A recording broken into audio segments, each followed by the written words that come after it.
pasalamatan din ko kayo yung mga audience kasi wala naman tong silbi yung tinayo nilang event kung wala kayo, di ba? And the next, salamatan ko yung tao na ginawang instrumento para matupad yung pangarap ko na makapunta dito sa Iloilo dahil pangarap ko talagang makapunta noon. From the scratch, from pangarap lang hanggang yun natupad. At yung taong na yun na ginawang instrumento lang iba si DJ Rap Mabini Masangya. And then sa mga kapwa ko content creator na ayaw sa akin hanggang sa nireport ako na po na pasalamat sa inyo. Alam ko na nag-message ako sa inyo, kinakaibigan ko pa rin kayo. Kahit binulin nyo ako, pero okay lang yun dahil sa inyo mas nakilala ako sa Iloilo. And salamat sa mainit na pagtanggap ninyo sa akin dito. Sa totoo lang, sobrang init. Parang ayaw ko nang umuwi sa Cebu. Pero yun, baon ko yun. Hanggang sa pag-uwi ko, ipagmayabang ko yun sa pamilya ko.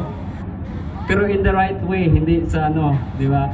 Kaya para sa akin, dalang-dala ko galing sa Cebu, yung kapayapaan. Kaya yung signature ko na No Hate Just Love, na nabuo yan dahil sa Iloilo. Dahil Iloilo, sa pagkakaalam ko, is the city of love. Ngayon, nandito na ako sa Iloilo, napatunayan ko na yan. Ngayon, anong unang dating ko dito? Natotoo pala, mapagmahal na Iloilo, malambing. Maraming salamat sa inyong lahat. Huwag niyo sanang kalimutan yung katagang No Hate Just Love. Dahil alam ko, ang pagkakaisa is yan yung tulay ng kapayapaan. At sana mas lalo pang lumakas yung sounds in the streets Pilipinas.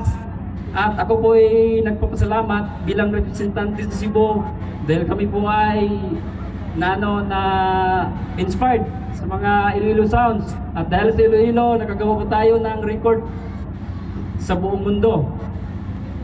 Dahil sa Iloilo, sumaya yung sounds industry. At dahil kay DJ Rap, nabuo ang ganitong event. At sana, I hope na marami pang event na mabuo.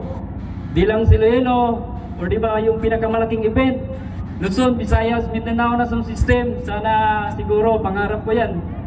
Pinakamalaking event, nagagawa tayo ng record mula Luzon, Visayas at Mindanao. Kaya yung vlog ko for the sound system, lahat. Wala akong pinili dahil sa totoo lang, sa sounds industry matagal na ako, isang crew sa Cebu.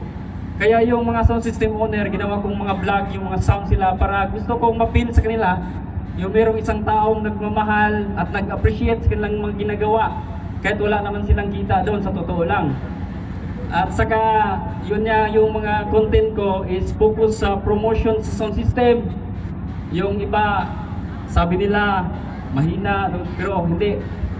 Wala sa performance yan, kundi sa puso. Kung gusto mo magpasaya ng mga tao, yun yung alam ko yung point ng mga may-ari ng sound system.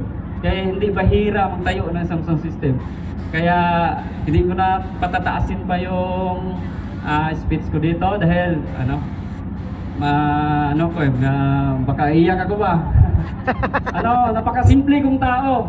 Yung mga nag-message sa akin na takot silang magpa-picture, hindi, wala, patas tayo lahat. Dahil alam ko, yung si God nga ay patas ang tingin sa atin. Tayo pa kaya, minsan lang tayo dumaan dito, kaya sulitin na natin, just enjoy. Araw-araw, enjoy lang yung life. Yung No Hate Just Love, di lang natin i-apply dito, i-apply din natin sa ating pamilya. For sure, magkaroon kayo ng kapayapaan hanggang sa ma-adapt nyo yan sa inyong mga anak, pamilya. Yun lang. Salamat, maraming salamat, Iloilo, Kabatuan. Salamat, friend.